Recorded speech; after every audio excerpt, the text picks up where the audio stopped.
여러분들에게 먼저 양해를 좀 구하고 말씀을 시작하도록 하겠습니다. 사실은 오늘까지 고린도 전서의 말씀을 전하려고 그렇게 여러분들에게 말씀을 드렸는데, 어제부터 아모스서가 새로 이제 시작이 돼서 오늘 고린도 전서를 한 번 더 설교해도 고린도서를 다 설교하기는 너무 무리가 있다고 생각을 했습니다. 그래서 어제부터 시작한 아모스서의 말씀을 그래야 우리 지금 묵상하는 순서대로 해나갈 수 있기 때문에 아모스의 말씀을 우리가 함께 나누도록 그렇게 하겠습니다. 여러분, 성경을 가지고 계신 분들은 성경 앞에 성경의 순서를 좀 보시면 좋을 것 같아요. 여러분, 제가 여러 번 말씀을 드렸습니다마는 우리가 현재 가지고 있는 성경은 장르별로 분류되어 있는 것이다, 그렇게 말씀을 드렸습니다. 그래서 여러분, 그 성경책 앞에 성경 순서를 보면 창세기서부터 순서별로 17권 에스더까지가 역사서다, 그렇게 말씀을 드렸고요. 그 다음에 5권 욥기, 시편, 잠언, 전도서, 아가서는 시가서다, 그렇게 말씀을 드렸습니다. 시가서라는 말은 시와 노래로 되어 있는 그런 장르를 가지고 있는 성경이다 말씀을 드렸고요. 이사야서부터 시작하는 말라기까지 17권은 예언서다, 그렇게 말씀을 드렸습니다. 그래서 성경을 이해하실 때 역사서와 시가서와 예언서를 다르게 읽으셔야만 됩니다. 똑같은 마음으로 그렇게 읽으시면 안 되고요. 이 성경이 역사서인지 시가서인지 아니면 예언서인지 여러분들이 먼저 전제로 그렇게 읽으셔야 성경을 이해하는 데 도움이 된다는 말입니다. 그런데 여러분, 이사야서부터 말라기까지 있는 17권의 예언서 가운데 5권은 포로 후기, 포로에 귀환해서 내용이 기록되어져 있는 포로기에 관련되어 있는 성경이 예언서가 5권이 있습니다. 그것은 에스겔서, 다니엘서, 그리고 마지막 3권 학개, 스가랴, 말라기는 포로 시대에 관한 내용이다, 여러분이 그렇게 이해를 하시면 되고요. 그러면 17권 가운데 5권이 포로 시대의 것이라면 나머지 12권은 포로로 가기 전에 주로 열왕기 시대에 예언을 한 내용이다, 그렇게 여러분이 이해를 하시면 되고요. 12권의 예언서 가운데 물론 뭐 예언서 전체도 마찬가지입니다만은 유독 3권만 북이스라엘의 멸망을 예언한 그런 서신들입니다. 예언서들이에요.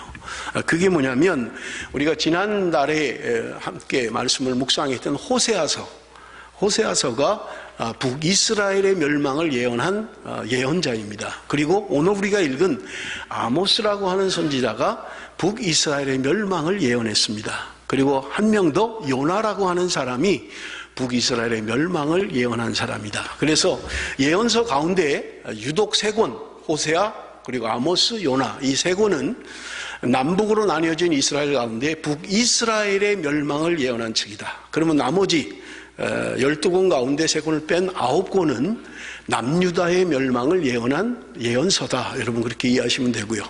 5권, 아까 말씀드린 에스겔과 다니엘, 그리고 학개, 스가랴, 말라기 5권은 포로 시대에 예언된 책이다, 여러분 그렇게 이해를 하시면 되겠습니다. 그래서 오늘은 북이스라엘의 멸망을 예언한, 심판을 예언한 아모스에 대한 말씀을 나눌 건데, 여러분 다행인 것은 호세아 선지자나 아모스 선지자나 요나 선지자는 동일한 시대에 활동했던 선지자입니다. 동일한 시대에 활동을 했어요. 물론 이사야도 포함이 되긴 합니다만 북이스라엘에 예언한 사람 가운데는 이 3사람은 동시대의 예언자다, 그렇게 여러분이 이해를 하시면 되겠습니다. 여러분, 우리 성경으로 돌아가서 여러분 아모스서 1장 1절을 우리 한번 같이 읽어봅니다. 아모스서 1장 1절입니다. 한번 다 같이 읽겠습니다. 시작. 유다왕 우시아의 시대, 곧 이스라엘 왕 요아스의 아들 여로보암의 시대, 지진전 2년에 드고와 목자 중 아모스가 이스라엘에 대하여 이상으로 받은 말씀이라. 지금 어느 시대에 활동을 했는가를 성경은 분명하게 말씀하고 있는데, 남쪽 유다의 왕인 우시아 시대에 활동했다, 아모스라고 하는 사람이. 그리고 북이스라엘은 여로보암이라고 하는 왕이 집권할 때 사역했던 아모스 선지자다, 그렇게 이야기하고 있는 것입니다.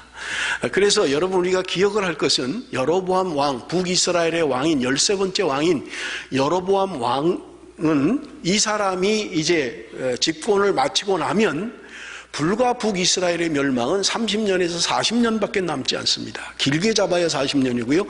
짧게 잡으면 30년 후에 이제 북이스라엘은 주전 721년에 멸망하는 거예요. 아수르라는 나라가 쳐들어와서 멸망시키게 되는 것입니다. 우리가 북이스라엘에 대한 예언의 선지자 가운데 호세아, 아모스 그리고 요나라고 하는 사람은 사실은 그 아수르에 대한 예언을 한 사람이에요. 이제 이스라엘을 침공할 아수르의 수도인 니느웨에 사역하는 그런 선지자인 것을 우리가 잘 알고 있는 것입니다.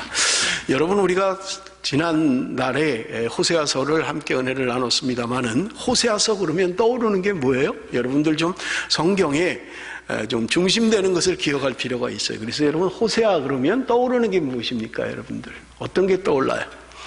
지난달에 설교하는 가운데 호세아에게 하나님이 고멜이라고 하는 창녀와 결혼하라고 하나님 말씀하시죠.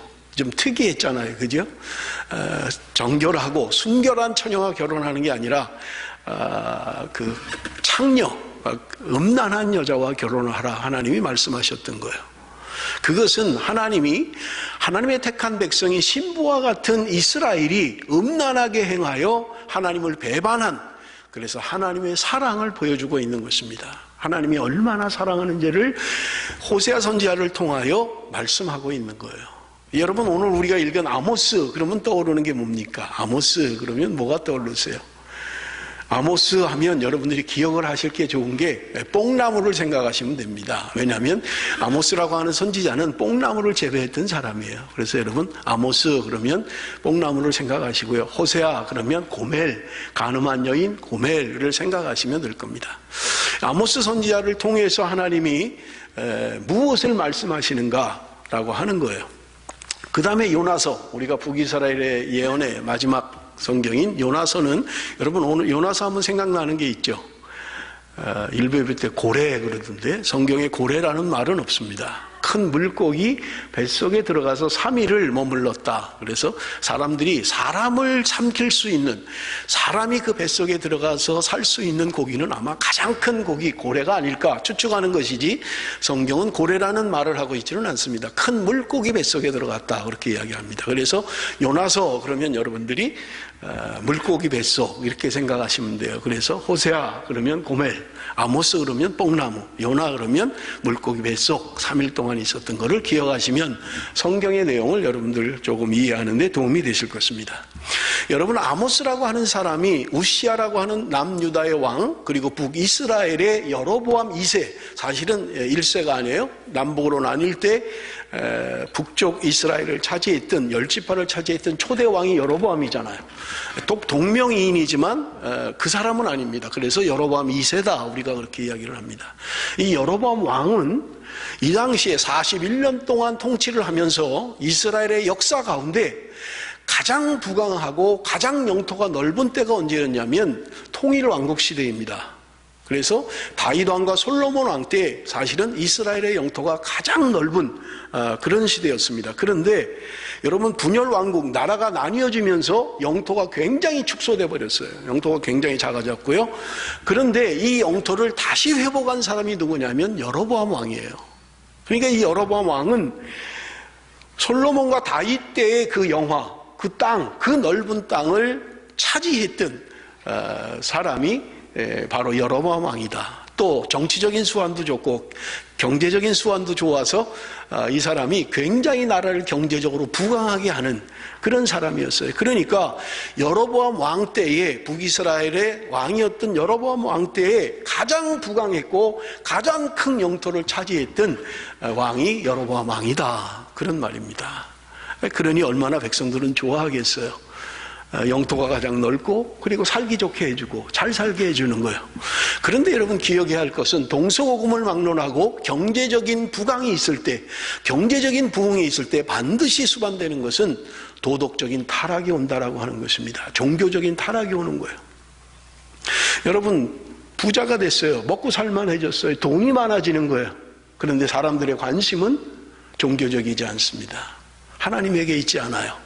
그래서 도덕적인 타락, 종교적인 타락이 그들의 시대에 있었던 것입니다. 그런데 이러한 시대에 하나님께서 아모스를 불러서 말씀을 전하는 거예요. 그런데 이 아모스라고 하는 사람은 어떤 사람이냐? 아모스서 7장 14절 말씀을 우리가 한번 봅니다. 아모스 7장 14절 다 같이 읽습니다. 시작.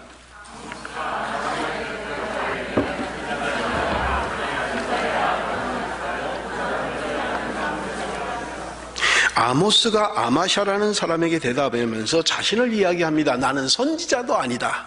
그리고 선지자의 아들도 아니다. 그러면서 하는 말이 나는 단순히 그냥 목자일 뿐이요 뽕나무를 제외하는 자다. 그렇게 이야기하고 있는 거예요. 그래서 여러분 뽕나무를 기억하라는 것입니다. 그저 평범한 사람이에요. 양을 치는 사람이고요. 그리고 그냥 그저 뽕나무를 재배하는 농부예요. 그런데 하나님이 그를 불러서 하나님의 말씀을 들려주셨고 전하라고 말씀하고 있는 거예요. 더군다나 여러분 1절에 보면 드고아 목자 중이라고 지역을 이야기합니다. 아모스가 살았던 지역은 드고아라는 지역인데 이 드고아라는 지역은 여러분 이스라엘의 지도를 보면 갈릴리 바다가 있고 요단강을 따라 내려가면 사해가 있잖아요. 사해. 그 사해 근처가 드고아입니다.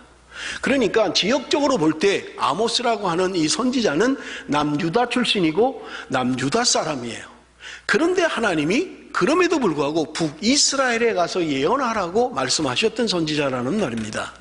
남유다에서 자랐고 거기서 태어났고 거기서 자랐고 그랬던 사람이 북이스라엘의 말씀을 증거하라고 하나님께서 말씀하고 있는 거예요. 여러분 왜 이게 뭐 그렇게 중요하느냐?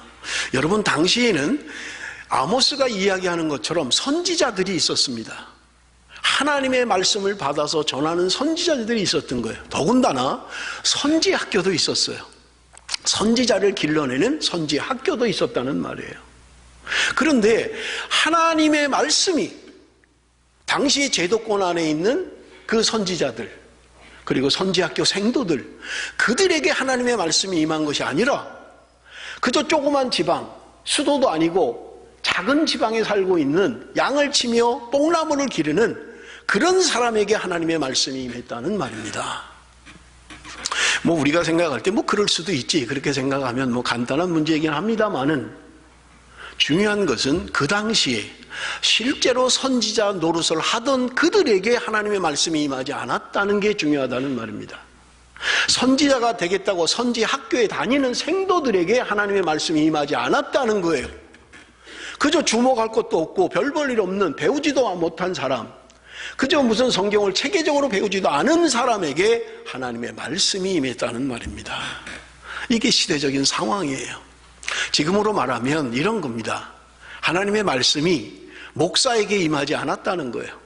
신학교를 졸업하고 신학대학원을 나오고 정규과정을 거쳐서 목사가 된 제도권의 목사들에게 하나님의 말씀이 임하지 않았다는 말입니다. 신학교는 옆에도 가보지 않고 학교 문도 다녀보지 않은 별 볼 일 없는 사람에게 하나님의 말씀이 임해서 하나님의 말씀을 예언하게 하셨다는 말입니다. 그러니 정상적이 아니잖아요.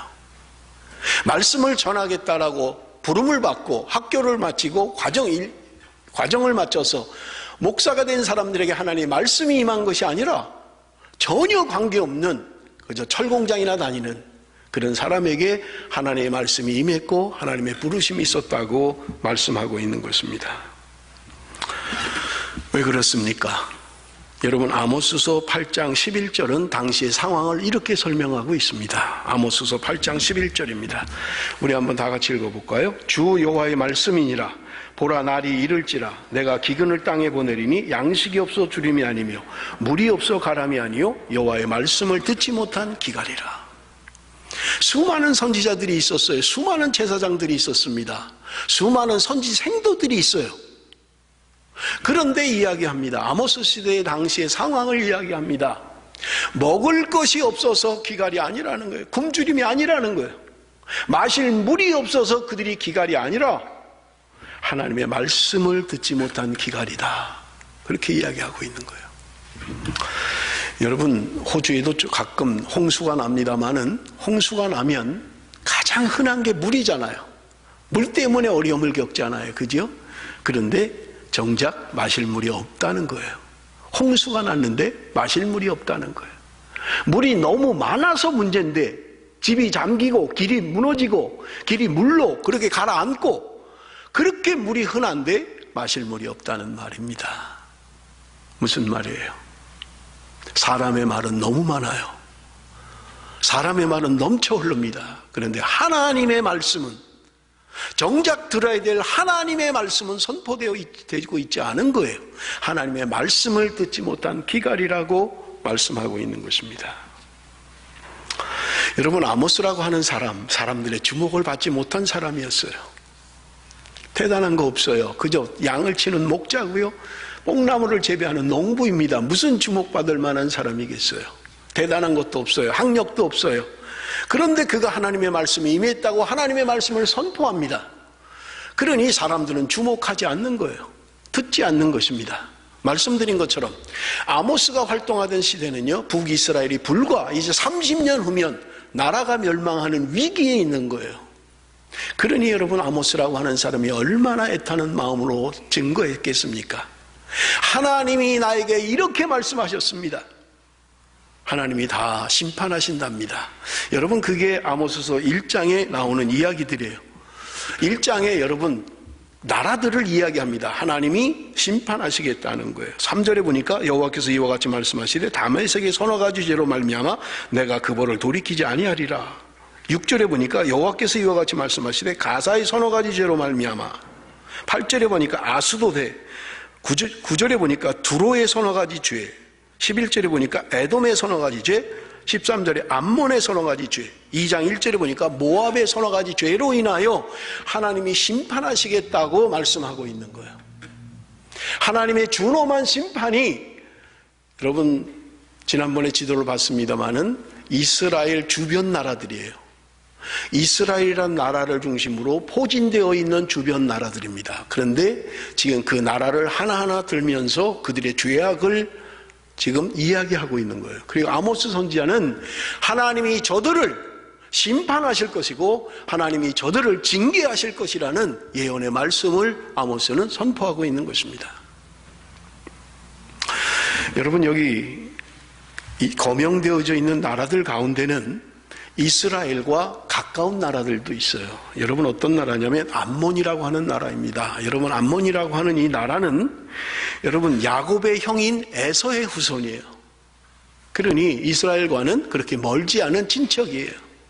그런가 하면 모압과 암몬이라고 하는 나라는 우리가 아는 것처럼 아브라함의 조카인 롯의 후손들입니다. 그러니 이스라엘 민족으로서는 가까운 형제 나라입니다. 에돔이나 모압이나 암몬이나 이런 나라들은 이스라엘과 가까운 나라들이에요. 그런데 이 나라들이 출애굽을 해서 하나님의 약속의 땅 가나안을 가는 여정에 그 나라들을 지나가게 된 거예요. 그런데 그 나라들을 지나가면 평탄한 길이고 가까이 빨리 갈 수 있는 길이에요. 그런데 이들이 들어오는 걸 거절하잖아요. 못 들어오게 하는 거예요. 이스라엘 나라가 그 나라를 지나가면 그저 편하게 갈 수 있는 길인데 그들이 못 들어오게 하니까 돌아서 산길로 힘든 길을 갔던 거예요. 그러니까 그들이 그것을 기억하고 있는 것입니다. 형제 나라인데, 아니 무슨 거기서 뭘 빼앗겠다는 것도 아니고 그냥 길만 지나가자고 하는 건데 그들이 들어오면 다 죽인다고 했던 거예요. 그러니 가까운 나라임에도 불구하고 감정이 좋지 않았던 거예요. 그런데 지금 아모스가 심판을 예언하면서 그 나라들에 대한 심판을 이야기하고 있는 거예요. 뭐 예를 든다면 이런 것입니다. 우리 한국이 일본이라고 하는 나라와 감정이 별로 좋지 않잖아요. 여러분, 우리가 뭐 일본에 무슨 불이익을 당한 적이 있습니까? 무슨 일본 사람이 우리를 억압을 했습니까? 물론 우리 선배들, 우리의 부모님 세대에는 그랬는지 몰라요. 그러나 여러분, 우리는 직접적으로 일본의 어떤 어려움을, 그런 핍박을 받은 적이 없잖아요. 여러분, 적어도 내가 일본으로부터 핍박을 받았다, 그 정도 되려면 1930년생 이전에 태어나야만 합니다. 그래야 여러분 45년도에 해방이 됐으니까 그때 한 15살 된 거예요. 해방될 때. 그러면 그 사람은 기억할 수 있을지 모르겠어요. 내가 국민학교 다닐 때 일본 사람이 이렇게 나를 힘들게 했다. 일본 사람들이 나를 이렇게 괴롭혔다. 직접적으로 그럴 수 있을 거예요. 그러나 여러분, 이 자리에 모인 저와 여러분은 1930년 이전에 태어난 사람은 아무도 없습니다. 그러니 우리는 일본에게 직접적으로 무슨 피해를 입은 사람들이 아니에요. 그런 세대도 아니고요. 그럼에도 불구하고 여러분, 우리의 민족적인 감정은 일본 사람에 대하여 별로 좋은 감정을 가지고 있지 않아요. 그렇잖아요. 그래서 사람들이 이야기하잖아요. 다른 나라의 축구를 져도 괜찮은데 일본에게 지면 안 된다. 일본은 반드시 이겨야 된다. 그런 생각을 가지고 있잖아요. 저도 마찬가지입니다. 그런데 여러분 한번 생각해 보세요. 우리가 북한 그러면 여러분 어떤 마음을 가지고 있습니까? 북한에 대하여 어떤 생각을 가지고 계세요? 우리의 동족, 참 힘들게 어렵게 생활하는 나의 동포들, 그렇게 생각하십니까? 저는 국민학교 때부터 북한은 괴뢰 도당 이렇게 배웠어요. 포스터를 그렇게 그렸습니다. 북한은 괴뢰 도당이다. 그들이 남침을 했다. 저것들 싹 쓸어버려야 된다. 그런 생각을 가지고 있어요. 그런 교육을 받았어요. 그러니 여러분, 북한에 대하여 무슨 좋은 생각을 가지고 있겠냐는 거예요.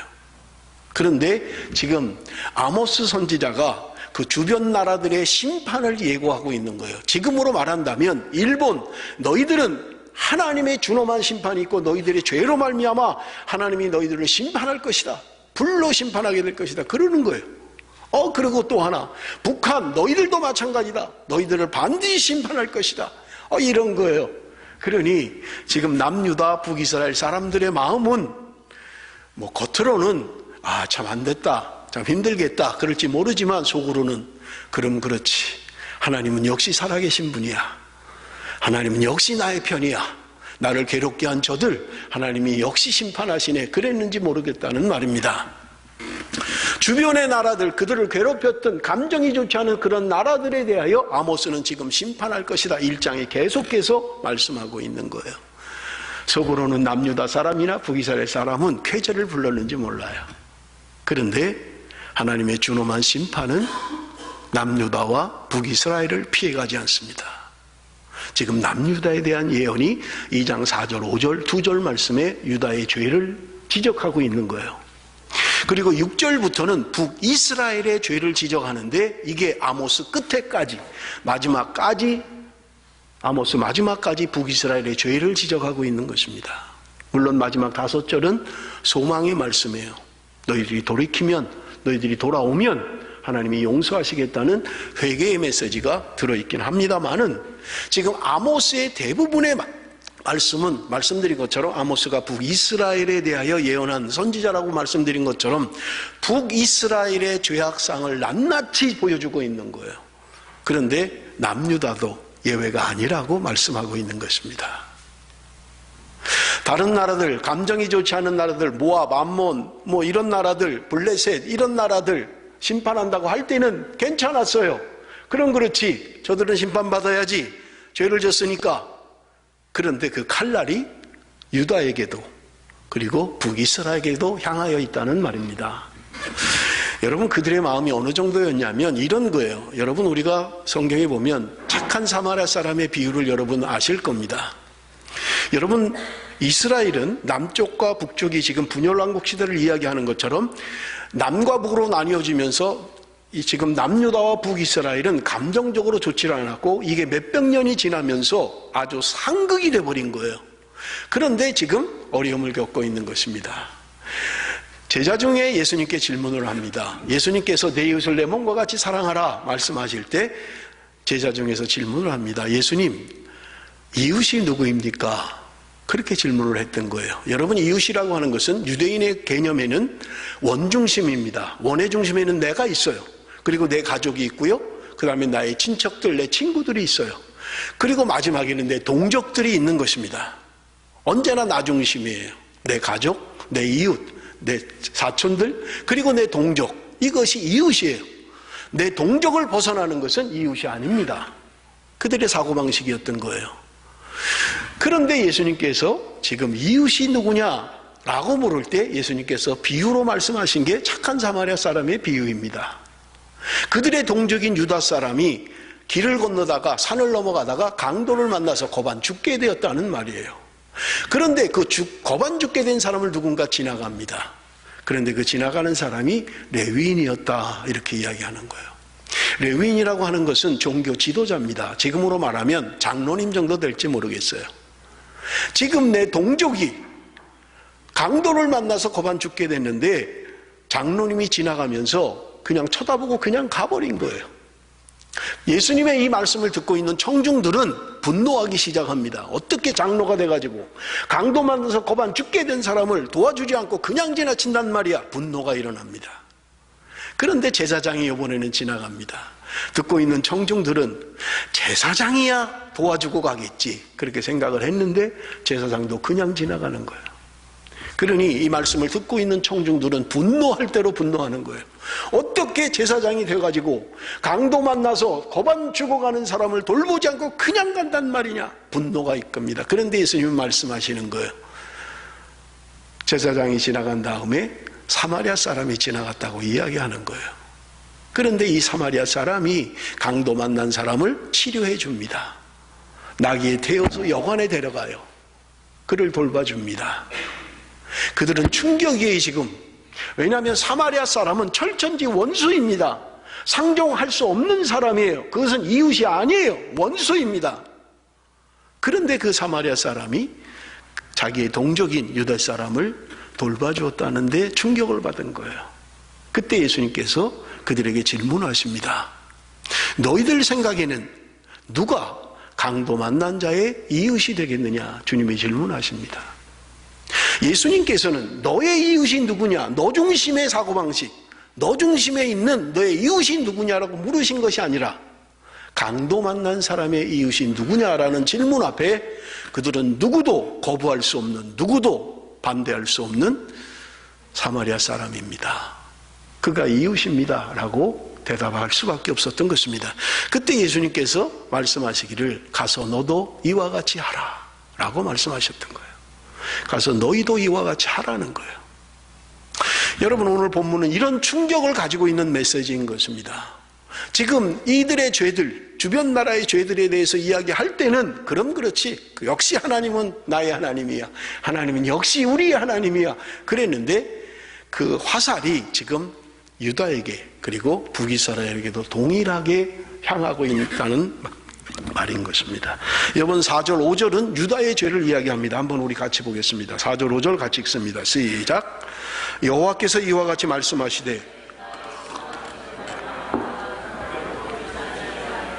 이는 그들이 여호와의 율법을 멸시하며 그 율례를 지키지 아니하고 그의 조상들이 따라가던 거짓 것에 미혹되었습니다. 내가 유다에 불을 보내리니 예루살렘의 궁궐들을 사르리라. 남쪽 유다, 여러분 지금 그들에게 죄라고 이야기하는 것들이 무엇입니까? 두 가지의 죄를 지적하고 있어요. 첫째는요, 그들이 하나님의 말씀을 멸시하고 하나님의 말씀대로 지키지 않았다라고 하는 것이고요, 하나는 너희들이 여기 오늘 본문에 보면 거짓 것에 미혹되었습니다 이렇게 이야기합니다. 그런데 거짓이라는 단어 앞에 여러분 성경을 보면 일하고 이렇게 가로가 돼 있을 거예요. 여러분 성경 안에 그렇지 않나요? 지금 아마 띄워준 거에는 그렇게 돼 있는지 모르겠네요. 여러분 5절에 거짓 것에 일하고 이렇게 가로돼 있죠? 그 일이라는 그 써있는 그 밑을 내려가 보세요. 성경 밑으로 내려가면 일에 대한 설명이 있습니다. 뭐라고 돼 있어요? 우상 이렇게 돼 있잖아요. 그죠?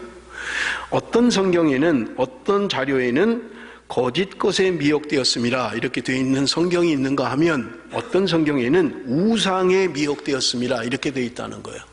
그래서 어떤 자료에는 거짓 것에, 그리고 어떤 자료에는 우상에, 이렇게 여러분이 이해를 하시면 돼요. 이스라엘의 죄는 다른 것이 아니라 그들이 하나님의 말씀을 멸시하고 하나님 말씀대로 지키지 않은 것, 그리고 그들이 우상을 섬긴 것, 이것이 남유다에 대한 죄라고 지금 성경은 말씀하고 있는 것입니다. 여러분, 남유다에게는 하나님이 지금 수없이 1장에서 여러분이 어제 묵상을 하셨는지 모르겠습니다만은 그들의 죄를 지적했어요. 천인공노할, 사회적으로 인정할 수 없는 반인륜적인, 반사회적인 죄들을 그들은 저질렀던 것입니다. 그래서 하나님이 그들의 죄를 용서하지 않냐 하시겠다, 내가 너희들을 반드시 심판할 것이다. 내가 불로 너희들을 심판할 것이다. 이렇게 말씀하고 있는 거예요. 그런데 남유다는 그런 죄를 이야기하지 않아요. 반인륜적인 죄를 범한 적도 없고 반사회적인 죄를 범한 적도 없어요. 그런데 남유다의 죄를 지적하고 있는 것은 너희들이 하나님의 말씀을 멸시했다. 그리고 하나님의 말씀을 지켜 행하지 않았다. 그리고 우상을 숭배했다라는 것을 죄로 지적하고 있다는 말입니다. 여러분, 유다의 죄가 무엇입니까? 그들은 천인공노할 죄를 저지른 적도 없어요. 예수를 믿은 이후에, 내가 그리스도인이 된 이후에, 내가 교회를 다니기 시작하면서 나는 이런 천인공노할 죄를 범하지 않았어요. 용서받지 못할 죄를 범하지 않았던 거예요. 그런데 하나님은 지적하는 거예요. 너희들이 하나님의 말씀을 멸시했다. 너희들이 하나님의 말씀대로 지키지 않았다. 지금 말씀하고 있는 거예요. 여러분, 그들은 인정하지 않았을 거예요. 왜 하나님 내가 말씀을 지키지 않습니까? 내가 말씀대로 예배하고 말씀대로 헌금하고 꼬박꼬박 내가 그렇게 살아왔는데 내가 왜 하나님의 말씀을 멸시했다고 이야기합니까? 내가 언제 하나님의 말씀을 지키지 않았습니까? 라고 반문했을 거예요. 어쩌면 우리와 동일한지도 모르겠어요. 여러분, 나는 하나님 말씀대로 순종하고 있나요? 하나님 말씀을 지켜 행하고 있습니까? 그저 내가 행하기 좋은 것, 내가 하기 쉬운 것, 그런 것들만 따라가고 있지는 않습니까? 여러분, 하나님께서 남유다의 죄를 지적하면서 너희들이 말씀대로 말씀을 멸시하고 말씀을 지켜 행하지 않았다고 우리에게 지적하고 있는 것입니다. 그들은 사회적인 무슨 죄를 저지른 건 아니에요. 천인공노할 죄를 저지르지도 않았어요. 그들은 그리스도인들이에요. 그들에게 특별히 가지고 있는 사상이 선민사상입니다. 하나님이 우리를 택하셨다. 하나님이 이 민족을, 유대의 민족을 택하셔서 하나님의 백성으로 삼으셨다는 자긍심을 가지고 있는 사람들이에요. 하나님의 말씀을 누구보다 소중하게 여기는 사람들이에요. 그런데 하나님은 유다의 죄를 지적하면서 너희들이 하나님의 말씀을 멸시했다. 하나님의 말씀을 지켜 행하지 않았다. 그렇게 이야기하고 있는 것입니다. 그렇다면 여러분, 아모스를 통해서 유다의 죄를 지적하고 있는 하나님은 오늘 동일하게 저와 여러분의 죄를 지적하고 있는 것입니다. 나는 예배 잘 드리고 신앙생활 잘하는지 몰라요. 그런데 하나님은 너는 말씀을 지켜 행한 것이 아니야. 그렇게 지적하고 있는 것입니다. 그들은 우상을 섬겼던 것입니다. 출애굽기를 말씀을 전하면서 이미 말씀을 드렸습니다마는 이스라엘 민족은 유목민이었어요. 양을 치는, 옮겨 다녀야만 했습니다. 그래서 그들의 성전마저도 한 곳에 있을 수가 없고 성막이었어요. 텐트였던 것입니다. 그러나 가나안을 점령하면서 그들은 더 이상 옮겨 다닐 필요가 없는 거예요. 그리고 농경사회로 변화가 되는 것입니다. 하나님이 가나안에 들어가면 거기 있는 어린아이뿐만 아니라 짐승까지도 다 죽이라고 말씀하셨던 거예요. 왜냐하면 이스라엘 하나님의 택한 백성들이 그 당시에 세상의 문화에 영향받는 것을 기뻐하지 않으셨던 거예요. 그럼에도 불구하고 그들은 농사를 짓는 것은 비가 와야 농사를 짓는데 비를 잘 오게 하는 방법은 그 원주민들이 지켜 행하던 바알을 섬기면서 그렇게 할 때 농사가 잘 된다더라. 그러니 우리도 농사를 짓는 것은 그들을 따라서 해야 된다라고 하면서 그들은 우상을 섬기기 시작했던 것입니다. 더군다나 바알의 신에 제사하는 것은 말씀드린 것처럼 음란한 성행위를 했던 거예요. 제사를 드리고 나면 공창이라고 하는 성전 장녀들과 음란한 생활을 했던 거예요. 그래야 비가 많이 온다라고 생각했던 것입니다. 그러므로 믿는 사람들이 예배를 드리고 나서 여러분 범죄하는 거예요. 얼마나 좋은지 몰라요. 내가 즐기고 싶은 거 다 하는 거예요. 그러면서 이스라엘 민족은 타락해 가기 시작했다는 말입니다. 내가 그리스도인으로 살아가는 삶보다는 세상에 살면서 세상과 더불어 세상을 짝하며 그렇게 사는 삶을 더 좋아했던 것입니다. 그렇기 때문에 하나님은 유다의 죄를 지적하고 있는 거예요. 너희들이 하나님의 말씀을 멸시했고 너희들이 우상을 섬기며 살았다고 지적하고 있는 것입니다. 여러분, 그러면서 오늘 본문 6절부터는 북이스라엘의 죄를 지적해 나가고 있습니다. 여러분, 이 아모스서의 마지막까지 북이스라엘의 죄를 계속해서 지적하고 있습니다. 여러분, 우리가 오늘 본문 가운데 그들의 죄악상을 보면 첫째는요, 6절입니다. 우리 한번 같이 읽겠습니다. 6절 말씀 다 같이 시작. 여호와께서 이와 같이 말씀하시되 이스라엘의 서너 가지 죄로 말미암아 내가 그 벌을 돌이키지 아니하리니 이는 그들이 은을 받고 의인을 팔며 신한 편례를 받고 가난한 자를 팔며, 여기 이스라엘의 서너 가지 죄, 유다의 서너 가지 죄라고 하는 것은 숫자를 말하지 않습니다. 서너 가지라는 말은 너희들이 죄를 지었는데 세 가지 아니면 네 가지를 졌다, 그렇게 말하는 게 아니에요. 여기 말하는 서너 가지의 죄라는 말은 그들이 반복적으로, 돌이킬 수 없을 정도로 반복적으로 짓는 죄를 이야기하고 있는 거예요. 그들이 돌이킬 수 없을 정도로 반복적으로 죄를 짓고 있었던 거예요. 여러분, 북이스라엘의 죄가 어떤 죄입니까? 그들은요, 은을 받고 의인을 팔았다, 신 한 켤레를 받고 가난한 자를 팔았다, 성경은 이렇게 이야기하는 거예요. 돈이 되면 무슨 짓이든 하는 거예요. 그 사람이 의로운 사람임에도 불구하고 돈을 가지고 팔아버리는 거예요. 더욱 놀라운 것은 신 한 켤레의 값을 받고 가난한 자를 팔았다는 말입니다. 도대체 신 한 켤레의 값이 얼마길래? 여러분, 지금 신발 제일 비싼 게 얼마나 할까요? 구두 같은 건 몇백만 불짜리도 있더라고요. 몇백 불 아닌가요? 죄송합니다. 제가 정확하게 몰라서. 여러분, 운동화를 산다고 해도 신발 한 켤레 얼마 하겠어요? 그죠? 명품, 좋은, 그런 신발, 최근에 나온 아주 과학적으로 만들어진, 신으면 편하고, 아무리 그래도 몇백 불 아니겠어요? 아주 많이 잡아서 운동화 한 켤레 500불 한다, 그런 거 보질 못했습니다만은 500불을 한다고 가정을 해보십시다. 사람을 팔 수 있는 값입니까, 그게? 신발 한 켤레 값을 받고 가난한 자를 팔 수 있는 값이냐는 말이에요. 그런데 그들이 그런 짓을 행했던 거예요. 부자들이 가난한 자들의 돈을 착취하는 것입니다. 인권을 착취하고 노동력을 착취하는 거예요. 줄 것을 제대로 주지 않으면서 착취하는 것입니다.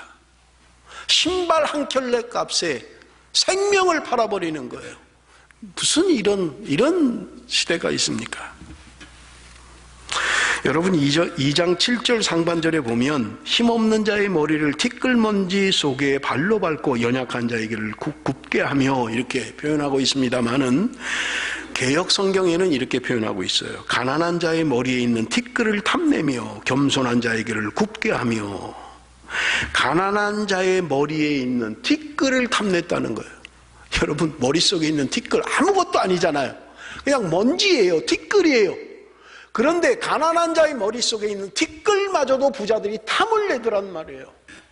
어떻게 해서든지 빼앗으려고 하는 거예요. 어떻게 해서든지 수단 방법 가리지 않고 나만 부자만 되면 되고 나만 잘 살면 되고 내 종업원이 어떻게 되든 말든 그들이 어떻게 살든 말든 그들이 생활이 되든 말든 신발 한 켤레 값이라도 생기기만 하면 그들을 팔아버리겠다는 말입니다. 가난한 자의 머리에 있는 티끌까지도 탐을 냈다는 거예요. 여러분, 두 번째는요, 2장 7절 하반절입니다. 아버지와 아들이 한 젊은 여인에게 다녀서 내 거룩한 이름을 더럽히며. 아버지와 아들이 한 젊은 여인에게 다녀서. 아버지와 아들이 한 여인을 탐한다는 이야기예요.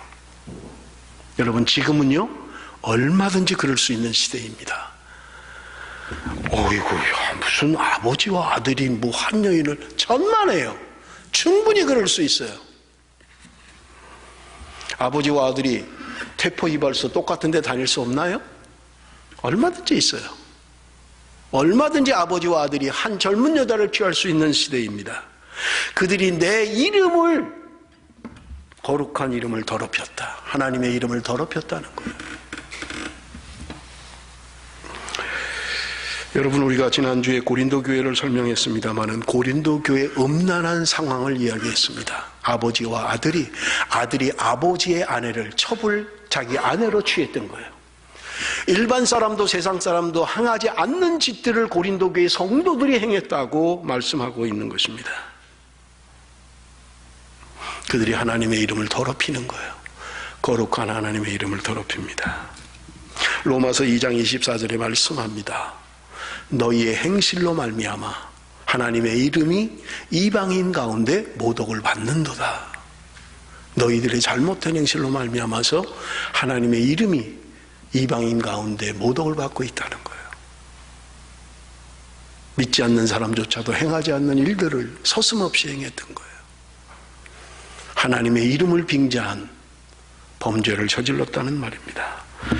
세 번째는 8절의 말씀입니다. 우리 한번 같이 읽겠습니다. 8절 말씀 다 같이 시작. 모든 제단 옆에서 전당 잡은 옷 위에 누우며 그들의 성전에서 벌금으로 얻은 포도주를 마심이니라.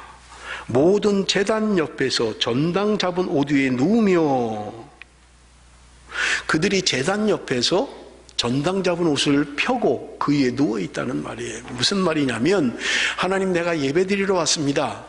그러면서 전당 잡은, 돈을 빌려주면서 전당 잡은 그 옷을 깔고 그 위에 누웠다는 말입니다. 무슨 말이냐면 이런 말이에요. 여러분, 당시에 사람들은 겉옷이 지금 우리처럼 이런 겉옷이 아니에요. 그냥 그 원피스 같은, 그냥 큰 담요 같은 걸 두르고 있는 거예요. 그러니까 밤에는 그것이 이불이 돼서 덮고 자는 거예요. 근데 이스라엘은요, 낮과 밤의 기온의 차가 엄청나게 심합니다. 낮에는 그렇게 불볕더위인데 밤이 되면 기온이 급격히 떨어지는 거예요. 그러니까 뭘 덮지 않으면 추운 거예요, 밤에 자면서도. 그런데 그것이 어쩔 수 없는 상황 가운데 그 하나밖에 없는 겉옷을 저당 잡은 거예요. 그러니 그 사람이 밤에 잘 때 얼마나 춥겠습니까?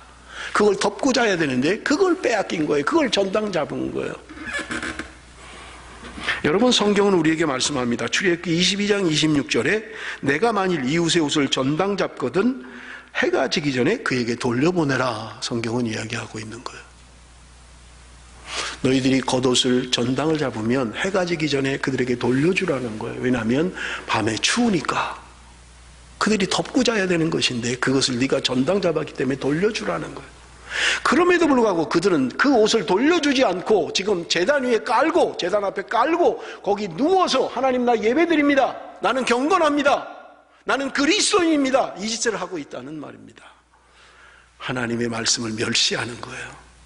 하나님 말씀대로 행하지 않습니다. 적당한 이유를 대며 하나님 말씀대로 행하지 않았다는 말입니다. 벌금으로 얻은 포도주를 마셨다. 가난한 자들이 내는 그 과태료, 그걸 가지고 마시며 흥청망청 즐기고 있었다는 말입니다. 그들의 죄를 계속해서 지적합니다. 그들은 하나님의 은혜를 잊어버렸습니다. 9절 10절입니다. 내가 아모리 사람을 그들 앞에서 멸하였나니 그 키는 백양목 높이와 같고 강하기는 상수리 나무 같으나 내가 그 위에 열매와 그 아래 뿌리를 진멸하였느니라. 내가 너희를 애굽 땅에서 이끌어내어 40년 동안 광야에서 인도하고 아모리 사람의 땅을 너희가 차지하게 하였고. 여러분, 아모리 사람이라고 하는 이 사람들은 가나안에 있는 7 원주민 족속 가운데 가장 강대한 나라고 원주민을 대표하는 나라입니다. 아모리 족속이에요. 그런데 이 아모리 사람들이 얼마나 강한지, 키가 장대 같아요. 키는 백향목 같다. 그리고 강하기는 상수리 나무 같다. 얼마나 강한지 몰라요. 여기 호주에도 강한 나무들이 있잖아요. 전보산대를 세운 나무들을 보면 이 나무들은요, 세멘만큼 강해요. 못질이 잘 안 됩니다. 굉장히 강한 나무예요. 그렇게 강하고 그렇게 큰 지금 아모리 족속, 그들을 내가 너희들을 완전히 진멸하고 내가 너희들을 가나안에 들어가게 하지 않았느냐, 그것을 이야기하고 있는 거예요. 그리고 11절 12절에서 계속 말씀합니다. 또 너희 아들 중에서 선지자를, 너희 청년 중에서 나시린을 일으켰나니 이스라엘 자손들아 과연 그렇지 아니하냐, 이는 여호와의 말씀이니라.